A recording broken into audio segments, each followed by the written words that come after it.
Ladies and gentlemen, welcome to the archived version of the developer commentary run of Mirror's Edge Catalyst that we did as a live stream. This run was done as part of a charity marathon benefiting the Prevent Cancer Foundation. It is presented without ads, and instead I would like to ask that if you enjoyed this content, please consider donating $1 or $2. You can find links to that on the video and in the description.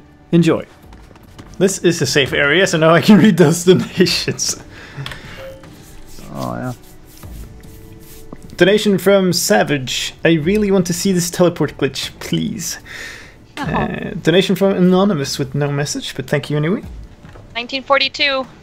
Whoa. Oh! I didn't even spot that. Nice one. Easter egg donation. Yeah. Easter egg donations are the best. And a donation from Sky, who says, "Hi slicedlime, loving the stream so far and all of the commentary over Mirror's Edge Catalyst. I also loved hanging out with you at Minecon and hope you're still doing well." Okay, so thank you very much, and yes I am.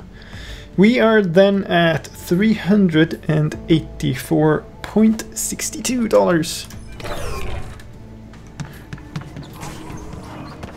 Which means, depending on exactly how terrible I am, we're still a little bit off.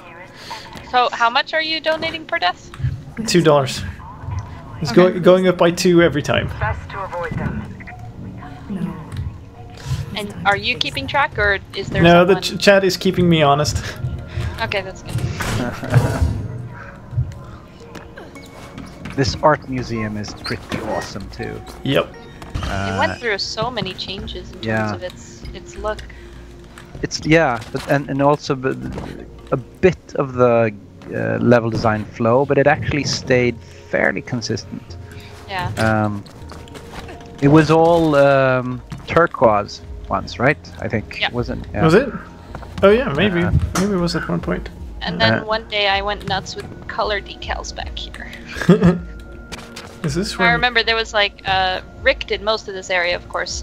So most of it is his design, so to say, in terms of the artistic look.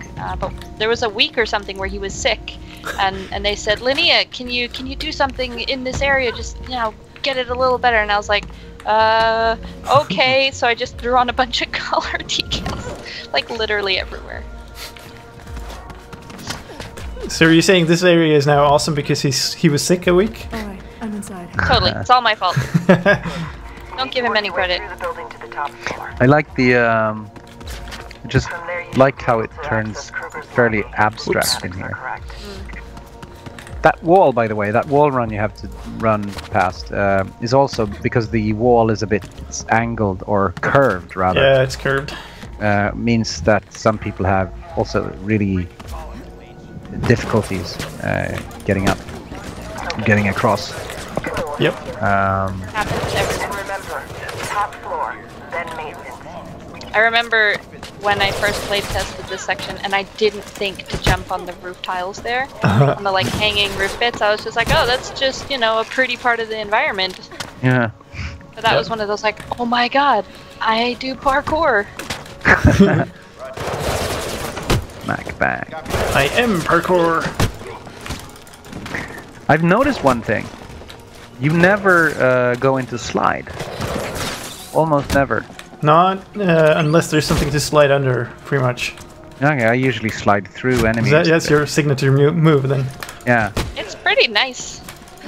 Every once in a while you get a good like kick to the sensitive areas. Yeah, yeah, you can do that as well if you do the hard the not. It's very satisfying. Yeah. This is a nice area. This room to the left, where the Mirror's Edge secret room. That's actually another room from Mirror's Edge 1 that has been reproduced here. Oh, is it? I never even know that. Yep. Yeah. That one came in quite late too, so it was really fun when devs would play test it every once in a while and be like, oh, it's so cool. It's also like full of these atmospheric effects and stuff. It's really cool.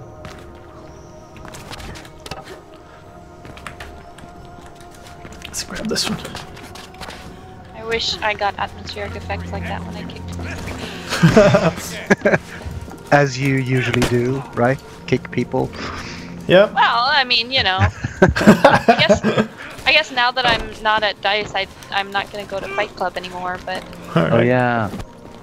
I guess DICE has like, is it weekly? yeah, weekly Fight Club. But you know, we don't talk about them. Mm-hmm.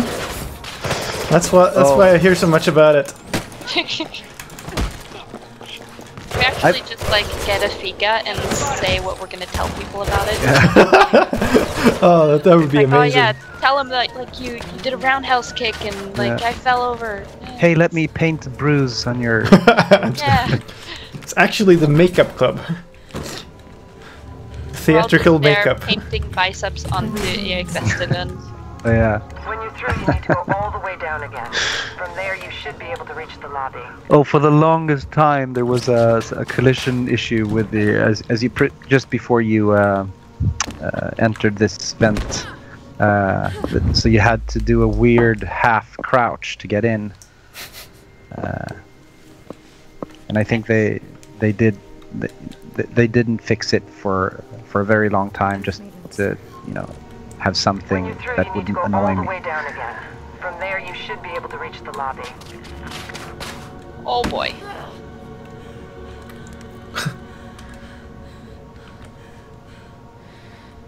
Oh, and thank you, Savage, for the way the districts are introduced. That was actually took a lot of work.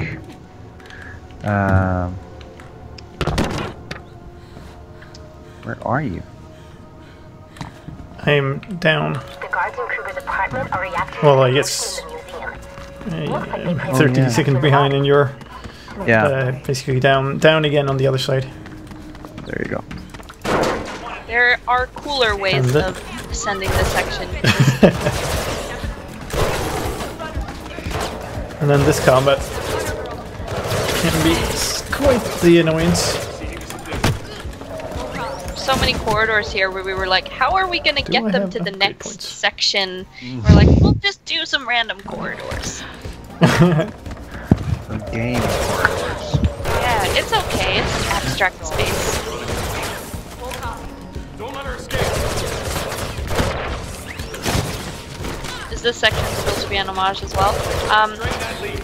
No, not necessarily. No, I don't think it was, but I think there are a lot of areas that just in general were inspired by the first game in terms of the layout or the look.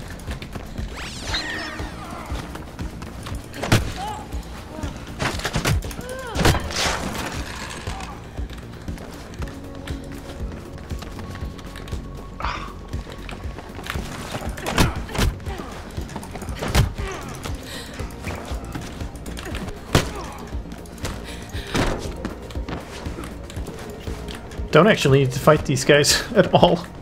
No. I just remember. But it's a bit tricky to. I guess if you disrupt him. You mean to escape from him? Yeah. Should be Maybe okay. or maybe you've already done that. I don't know.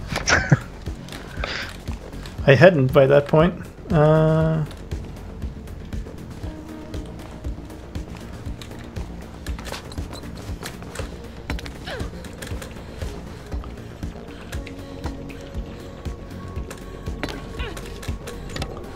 Once you get through, you might be able to climb the elevator shaft to the apartment. Oh wait, it's this way. Stupid. There has to be another way. Yeah, there's a few different ways up.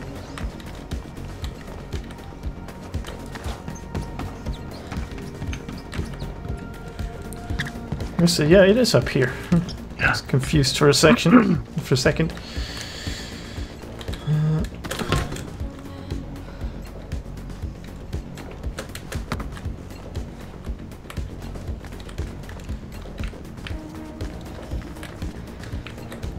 Oh.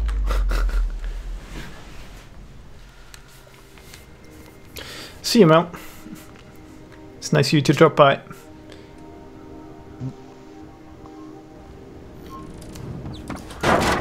That's what I was afraid of.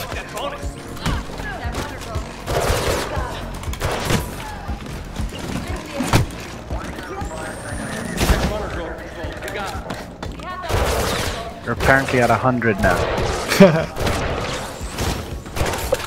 Oh, it's for a good cause. Still need more if you're gonna hit 500 though. Copy that. It's not that much more anymore, I think. No, exactly, just 16 bucks. Or what were the credits in game called? Script. Yeah, 16 more script.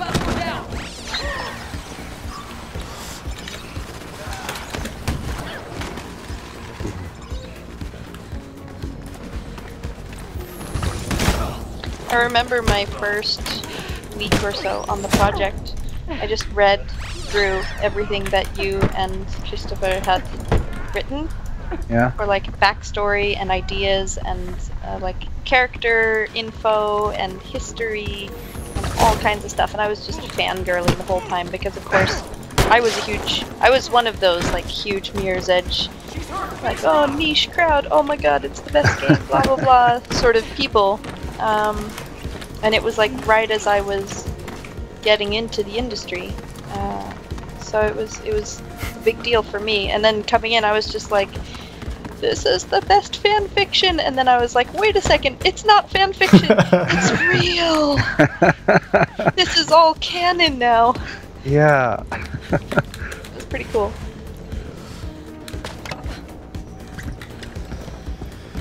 Let's see if we can do this properly this time.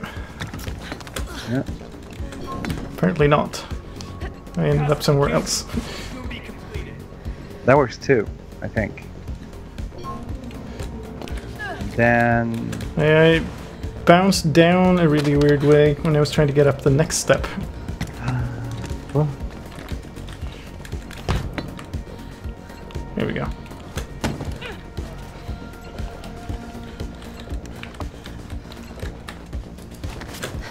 Oh, come on. Oh, that would worked. I must have fallen all the way down the first time. yeah, you, Faith, are you in the main elevator? Didn't seem to be any other options. Okay, it seems you're in the clear. For now. there you Good. go. I love the elevator music in here. Kruger still has no clue why I'm here anyway. At least not yet. And Plastic thinks she can tunnel into the system and download the grid. Well, there are also about 50 viewers on the inferior streaming site Twitch. Shots fired. Oh, it's streaming on YouTube as well. Yeah, it's streaming on both. Okay. Fancy. I always thought it would have been really fun. You know how some movies, like at the end during the credits, they have the bloopers running? Yep. If we had taken the entire dev team to like learn parkour and just videotaped it and how bad we are and sent that as like bloopers during the credits, I mean, sure, it wouldn't have had the whole emotional, super epic feeling, but still pretty awesome. Or like some kind of super mega unlock. Oh, it would be such a horror to watch. Yeah, I think it would be like Pretty awesome though. it would be a splatter movie. People just breaking every single bone in their body. And then there was no game actually because we incapacitated the dev team. Yeah. Well, I mean, you know, have some padding. Yeah. Not to have our parents killed, you had to take Cat 2 like some damn trophy.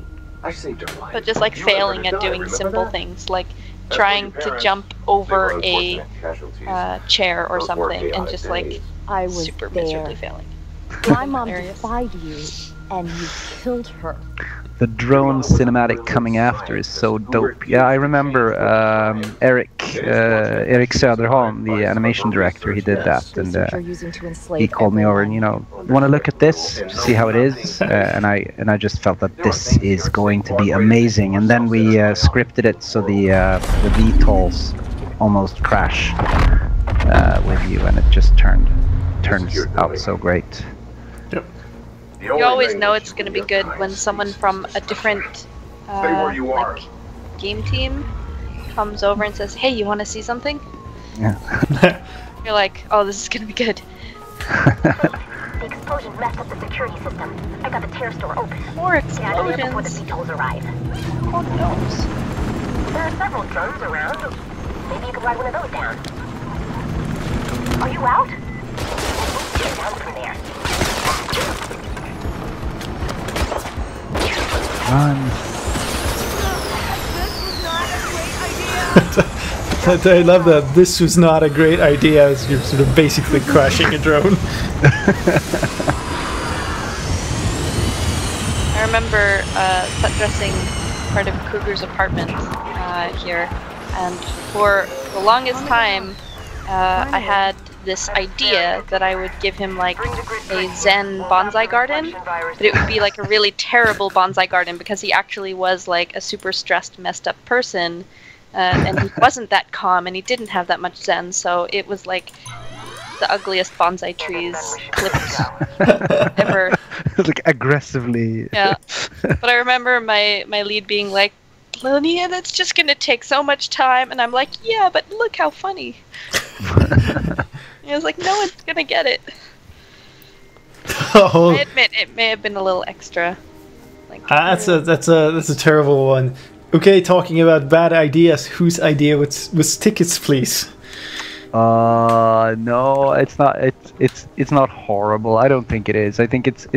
But it's. Which one was tickets, please? It's the one right before the shard where you have to basically hack 3 antennas, and there's a timer, and you have to. Yeah. It's grueling. It's a bit too random, and it's and I agree that it's not great for speedrun, which it should be for fitting into this game. Yeah, it is unfortunately a bit the collision on the. It's once again moving platforms, and it's a bit.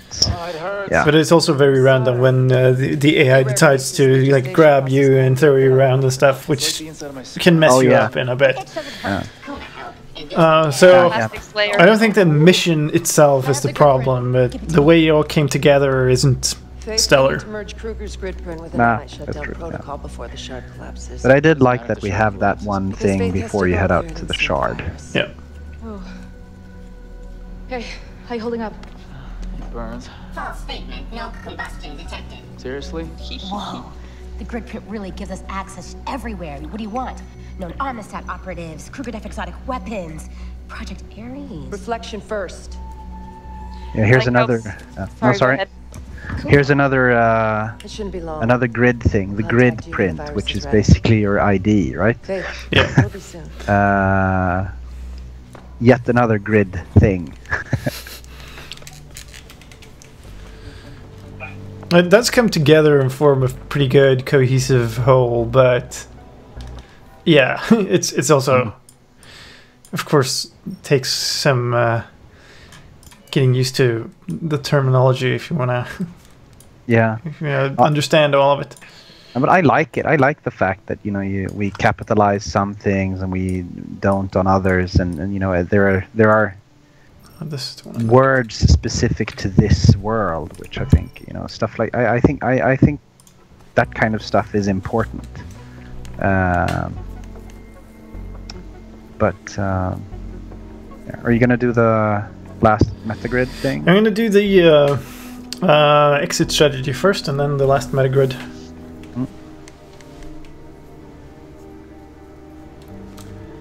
Then so exit.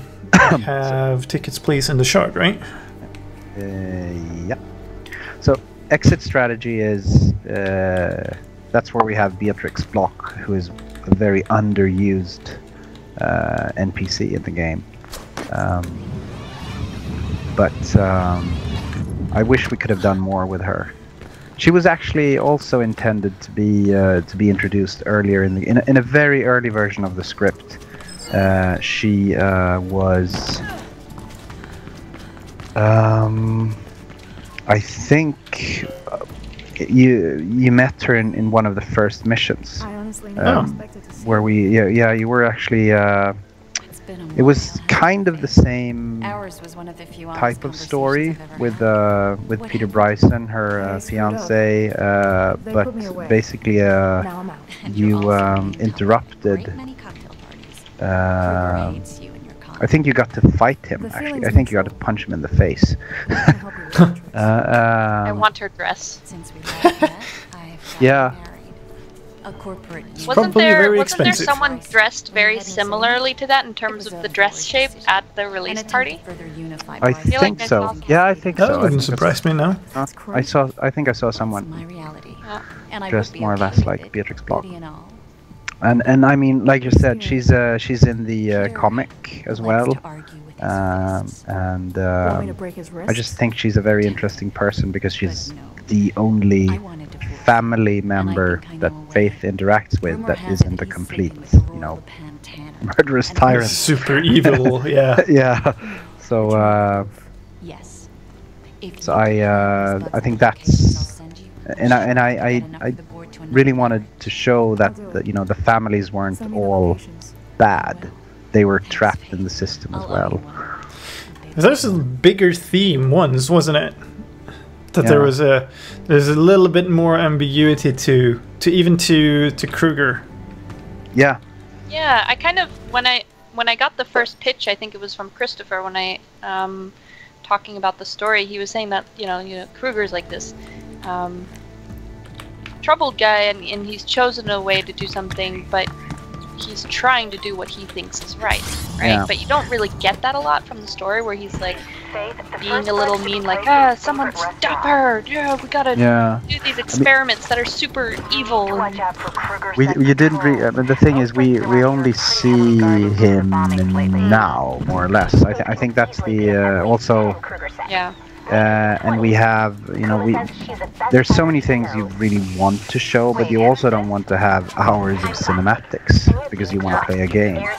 Well, there's lots enough of cinematics in this game. Yeah, but I think there's like 47 minutes or so, right? At least of cutscenes. Nice. Yeah, but I mean that's basically several episodes of a TV series.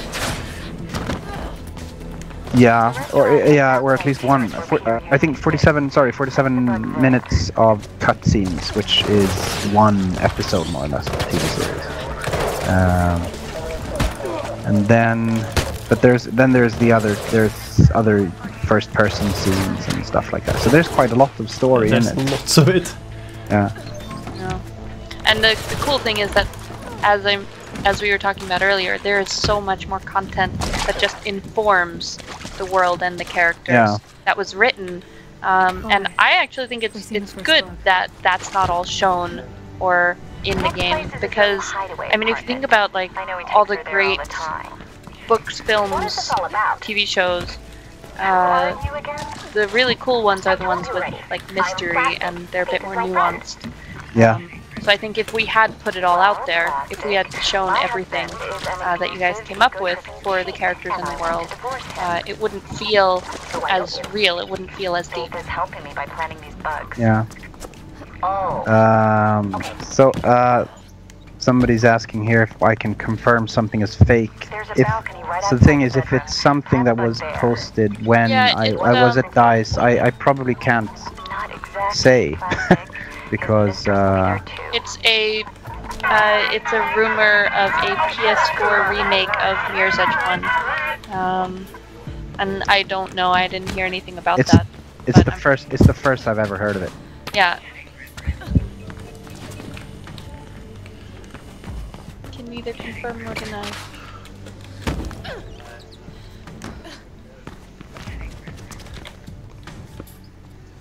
Okay.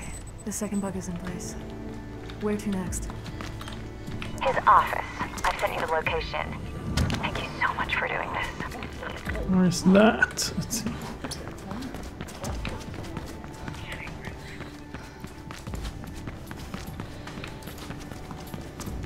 Yet again, you're just running past some people in their apartments. Just like, have a nice evening. Please choose. Oh wait, that's up there. Data transfer. The bug is undetectable. The salesman said so. The bug might be, but Faith isn't. Expect some company when you're there, Faith.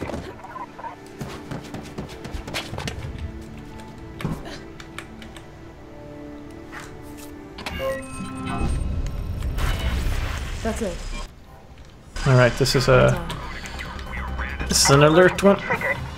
You should get away from there. Was first-person in-engine cinematics ever considered during development? I'm sure I will. I remember it being a discussion about like we wanted third-person or opportunities to kind of show Faith and I mean, having Faith as a third-person character in the the cinematics was in from the beginning. I think because that was the thing that was tough from the first game, was getting to know Faith as well, because you never. I think since Faith isn't the type of if I can compare it to other games, you have say, well, the typical example, Gordon Freeman, who is basically just you. He's blank. Or you can have somebody like Garrett in Thief, the old Thieves, at least, where you didn't show him, or Corvo in Dishonored, who is basically his tools. Is basically he's just a big toolbox of experimentation. And Faith isn't that. Faith, I really wanted Faith to be a character with I used to talk about Faith always being a filter between the player and the game, always. So I really wanted to show her off in cutscenes, in movies, more or less, and have more of a cinematic storytelling there. And I think the way of introducing her, like coming from the being imprisoned back to the world, like introducing her was a really nice way of emulating the player's experience as well. Yeah, exactly. We wanted her to be a bit rusty when she starts out, so you don't because the player is not going to be great at the game the first time they start it up, unless they're speedrunners of the first game. But most people aren't. Yes.